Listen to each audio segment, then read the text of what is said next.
This one is a Hindi book, Ankush, Hindi Pathmala, Bhag 2. Take out your chapter number 2, मछली और मेंढक। आज हम मछली और मेंढक का चैप्टर पढ़ेंगे। तो take out page number 14. So let's start our chapter. किसी तालाब में एक मछली रहती थी, गोल मटोल सुंदर मछली। हर समय पानी में खेलती, इधर से उधर तैरती रहती। उसी तालाब के किनारे एक मेंढक भी रहता था। वह हर समय उछलता कूदता था, कभी पानी में तो कभी पानी के बाहर। मेंढक का जब मन होता वह तालाब में आ जाता और मछली के साथ खेलता, और कभी मन होता तो वह ज़मीन पर इधर उधर छलांगें लगाता और फिर तालाब में तैरती मछली से बातें करने लगता। इस तरह दोनों अच्छे मित्र बन गए। तो एक तालाब था, उसमें एक मछली रहती थी और एक मेंढक। मछली सिर्फ सारा दिन पानी में तैरती, इधर उधर घूमती रहती थी, और मेंढक जो था उसका जब दिल करता था वो पानी में मछली के साथ तैरता था और कभी ज़मीन पर कूदता उछलता था। इसी तरह दोनों अच्छे मित्र बन गए थे। एक दिन मछली ने मेंढक से कहा, तुम्हें ज़मीन पर उछलते और छलांग लगाते देखकर अच्छा लगता है। मन करता है कि मैं भी तुम्हारी तरह ज़मीन पर उछलूँ कूदूँ। सारा दिन पानी में तैरते तैरते ऊब जाती हूँ। तो मछली मेंढक से एक दिन कहती है, काश मैं भी तुम्हारी तरह कभी पानी में और कभी ज़मीन पर उछलूँ कूदूँ। सारा दिन पानी में तैरते तैरते मैं ऊब चुकी हूँ। मेंढक ने समझाया, तुम पानी के बिना नहीं रह पाओगी। मैं तो जल और थल दोनों में रह सकता हूँ। तुम भूलकर भी ज़मीन पर आने की मत सोचना। पर मेंढक, जो उसका एक अच्छा मित्र है, उसे सुझाव देता है, तुम कभी ये गलती मत करना कि तुम ज़मीन पर आओ। तुम पानी की रानी हो और मैं दोनों जल और थल दोनों में रह सकता हूँ। पर तुम पानी के अलावा तुम जी नहीं सकती। कभी भी भूल कर तुम ज़मीन पर मत आना। मछली नहीं मानी। वह सोचने लगी, मेंढक झूठ बोल रहा है, उसमें और मुझ में कोई अंतर नहीं। भला मैं ज़मीन पर क्यों नहीं जा सकती।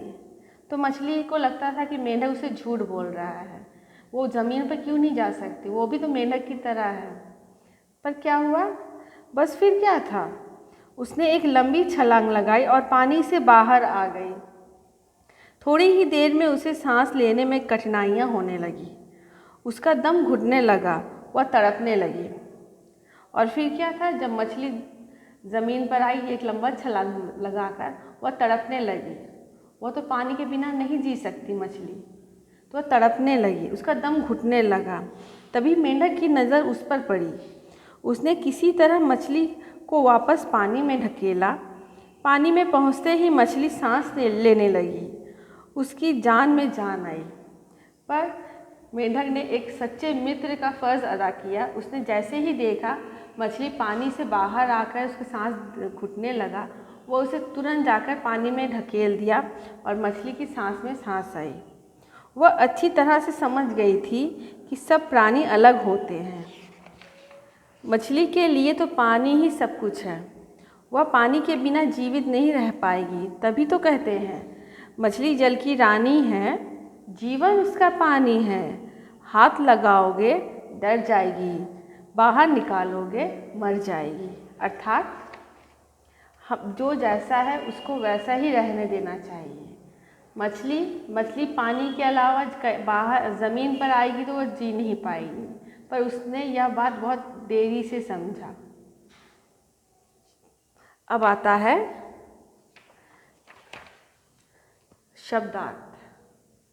शब्दार्थ। इसे हमें पढ़ना है।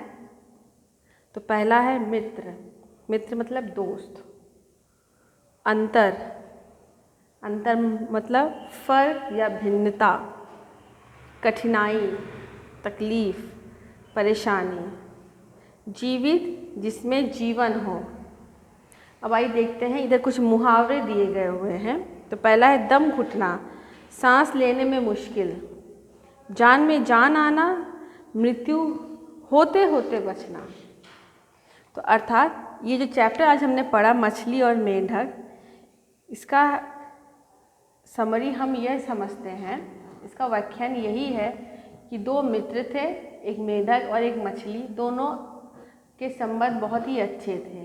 पर एक दिन क्या हुआ, मेंढक को उछलता कूदता देखकर मछली का भी दिल किया कि वो भी उसकी तरह ज़मीन पर उछले। पर मेंढक ने अपनी सच्ची मित्रता निभाई। उसने उसको सही सलाह दी कि देखो भाई, तुम ज़मीन पर मत आना, तुम अगर ज़मीन पर आते हो तो तुम्हारी मृत्यु निश्चित है, क्योंकि तुम बिना जल के तुम नहीं जीवित रह पाओगे। पर मछली को क्या लगा कि नहीं, मेंढक उससे झूठ बोल रहा है, भला उसमें और मेरे में क्या फ़र्क है। तो उसने एक लंबी छलांग लगाई और ज़मीन पर आ पड़ी। पर क्या हुआ, तुरंत ही उसका सांस अटकने लगा, उसका दम घुटने लगा।